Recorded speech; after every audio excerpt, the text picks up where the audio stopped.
the solution to this example. So first things first, we need to get it into a table form.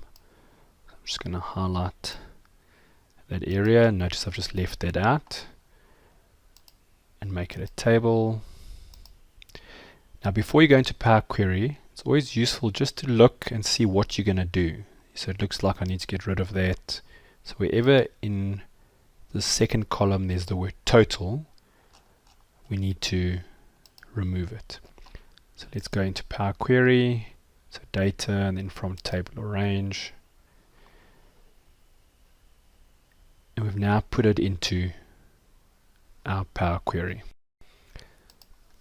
So now looking at this, it looks like this column, anything that contains the word total needs to go.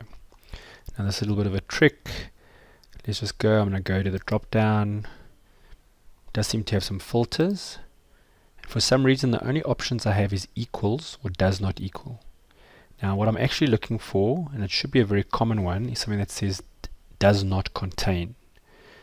Now the reason this is happening is because at the moment it's not quite sure what this is. This format here is any. So either by clicking over there or under home where it says data type any, I'm just going to make this text. The reality is it's not a major issue there because these are vendor numbers. So even though they look like numbers, they actually are numbers that should act more like text. Let's see what our options are now. So now I've got something called text filters, and suddenly I've got equals, does not equal, begins, ends, etc. So I probably can use ends with, but I'm going to say contains. And I'm actually going to change it to say does not contain. Remember, I want to keep anything that does not contain the word total.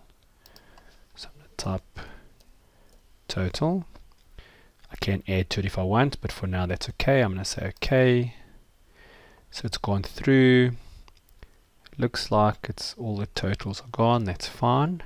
Only one way to check. Let's close and load it. Okay, so here's our data. Just scroll down. Looks like it's okay. Now let's check if we've got the right information. So I've gone straight to the bottom.